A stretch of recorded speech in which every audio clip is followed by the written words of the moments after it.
ആർക്കും തോൽക്കാതെ. അമ്മ ഒരു 10 രൂപ ഉണ്ടാവും അമ്മ? ഒരു രക്ഷയില്ല. ഞാനിവിടെ ഒരു ആവശ്യത്തിന് വന്നതാ. അപ്പൊ എന്റെ കയ്യിൽ പേഴ്സ് ഇല്ല. ഒരു 10 എനിക്ക് ചായ കുടിക്കാൻ.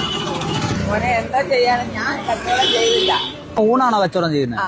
എനിക്ക് ഭയങ്കരമായിട്ട് വിശക്കുന്ന അമ്മ. അപ്പം വേറെ ആരത്തേലും ചോദിച്ചു കഴിഞ്ഞാൽ തരത്തില്ല. അപ്പൊ അതുകൊണ്ടാണ് ഞാൻ അമ്മയുടെ അടുത്ത് ചോദിച്ചാൽ എനിക്ക് ഒരു പൊതി ഊണെങ്കിലും എനിക്ക് തരാമോ? ദിവസവും വരുമോ? എത്ര ഊണായിട്ട് വരും?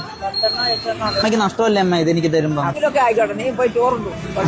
സന്തോഷമാ. സന്തോഷമായിട്ട് തരുമോ? അല്ലാതെ പിന്നെ രാവിലെ തരുമോ? എനിക്ക് ഒരുപാട് സന്തോഷമുണ്ട്.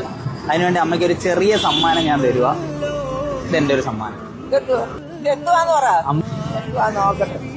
എന്തുവാ മോനെ ഇത്? ഞാൻ 10 രൂപ ചോദിച്ചപ്പോ എനിക്ക് ഊണ്. അത് കുഴപ്പമില്ല, പക്ഷെ 80 രൂപ ഊണ് തന്നില്ലേ? ഇതും അമ്മ കാശ് മുടക്കി ഉണ്ടാക്കിക്കൊണ്ട് വരുന്നില്ലേ? ഈ പ്രായത്തിൽ അമ്മ ഇത്രയും കഷ്ടപ്പെടുന്നുണ്ടെങ്കിൽ എന്നാൽ കഴിയുന്ന ഒരു സംഭവം. പിന്നെ എനിക്ക് കച്ചവടം ഇല്ല. അങ്ങനെ കരയണ്ട. സങ്കടം കൊണ്ടും സന്തോഷം കൊണ്ടും കണ്ണറിയും. ഈ കണ്ണ് നിറച്ചിട്ട് സന്തോഷമാണോ? അത് മതി. പേര് പറഞ്ഞില്ലല്ലോ. എന്നാ അമ്മയുടെ പേര് പറ. എനിക്ക് ഭയങ്കര സന്തോഷമുണ്ട്.